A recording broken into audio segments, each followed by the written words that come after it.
dari kelompok 6 yang beranggotakan Siti Nur Hidayah, Mika Marcelina, Erika Aprilia akan mempresentasikan materi bab 7 tentang gaya, aktivitas, dan keterampilan kepemimpinan.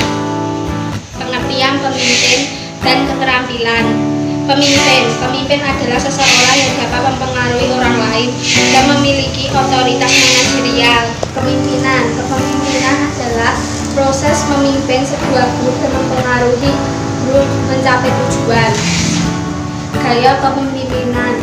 1. Gaya autokrasi. Pemimpin yang mendikte metode kerja, membuat keputusan sepihak, dan membatasi partisipasi karyawan. 2. Gaya demokratis. Pemimpin yang melibatkan karyawan dalam membuat keputusan, mendelegasikan wewenang, dan menggunakan umpan balik sebagai kesempatan untuk melatih karyawan. 3. Gaya laissez-faire. Pemimpin yang memberikan kesempatan pada kelompok untuk membuat keputusan dan menyelesaikan pekerjaan dengan cara apapun yang menurut mereka pantas. Kepemimpinan situasi Hersey dan Blanchard menggabungkan 4 gaya kepemimpinan sebagai berikut. Yang pertama, telling atau pekerjaan tinggi relasi rendah. Pemimpin menentukan peranan karyawan dan mengatur apa, kapan, bagaimana, dan di mana karyawan melaksanakan tugasnya. Kedua, selling atau pekerjaan tinggi relasi tinggi. Pemimpin menunjukkan perilaku yang mengarahkan dan mendukung.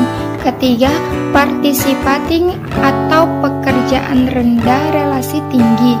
Pemimpin dan pengikutnya bersama-sama membuat keputusan, di mana pemimpin memiliki peranan sebagai fasilitator dan komunikator. Keempat, delegating atau pekerjaan rendah relasi rendah. Pemimpin kurang memberikan pengarahan atau dukungan. Ketiga, aktivitas dan peran pemimpin.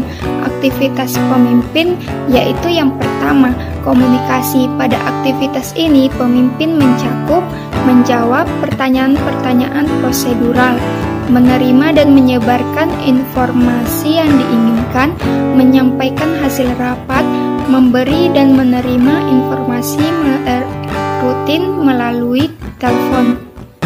Manajemen tradisional. Aktivitas ini mencakup informasi perencanaan, pengambilan keputusan, dan pengawasan. Perilaku yang diobservasi mencakup penetapan tujuan dan sasaran, menentukan tugas yang diperlukan untuk mencapai tujuan, penjadwalan karyawan, menetapkan tugas, memberi instruksi rutin, menentukan masalah, menangani krisis operasional harian. Yang ketiga, manajemen sumber daya manusia. Aktivitas ini mencakup sebagian besar kategori perilaku, yaitu memotivasi atau menguatkan, mendisiplin atau menghukum, mengelola konflik, staffing, dan memberikan pelatihan atau mengembangkan. Keempat, jaringan. Aktivitas ini mencakup bersosialisasi atau berpolitik dan berinteraksi dengan pihak luar. Perilaku yang diobservasi berasosiasi dengan aktivitas ini termasuk perbincangan yang tidak berhubungan dengan pekerjaan, lelucon informal, gosip, kabar angin, menghadapi para pelanggan, melakukan atau menghadiri event-event pelayanan masyarakat. Peran pemimpin. Yang pertama, peran kepemimpinan dalam pengambilan keputusan. Kepemimpinan seseorang dalam sebuah organisasi sangat besar perannya dalam setiap pengambilan keputusan, sehingga membuat keputusan dan mengambil tanggung jawab terhadap hasilnya adalah salah satu tugas pemimpin.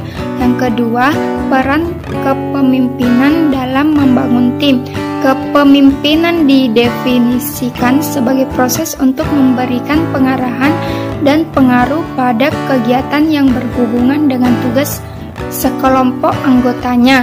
Mereka yakin bahwa tim tidak akan sukses tanpa mengkombinasikan kontribusi setiap anggotanya untuk mencapai tujuan akhir yang sama.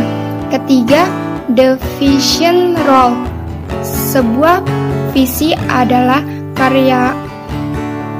pernyataan yang secara relatif mendeskripsikan aspirasi atau arahan untuk masa depan organisasi. Dengan kata lain, sebuah pernyataan visi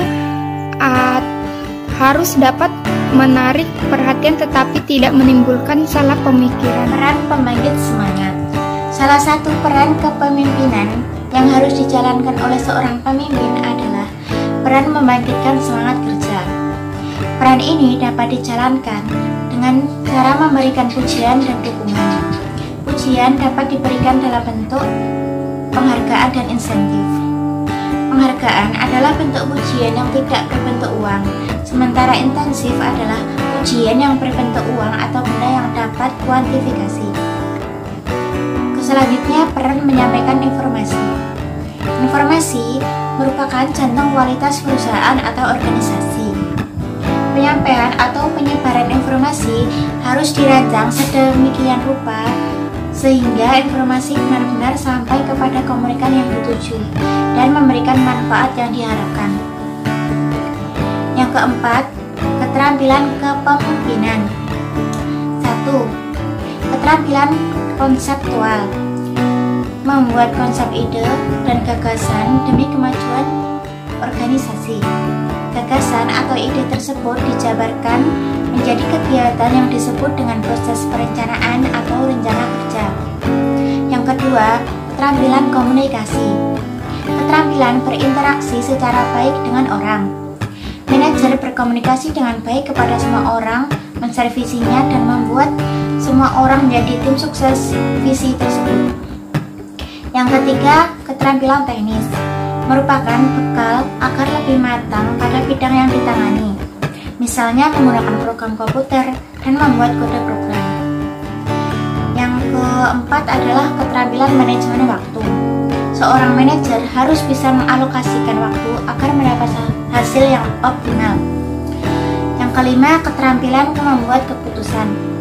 Manajer harus bisa menentukan solusi terbaik dalam mengidentifikasi masalah, sehingga dalam pengambilan keputusannya tidak akan merugikan pihak siapapun. Yang terakhir adalah keterampilan kepemimpinan. Seorang manajer harus punya komitmen dalam kepemimpinan, ketegasan dan keberanian, dan tidak terpengaruh kepada hal-hal yang tidak perlu agar bisa membubuhkan teamwork yang solid. Demikian presentasi dari kami. Jika ada kurang dan lebihnya kami mohon maaf. Wassalamualaikum warahmatullahi wabarakatuh.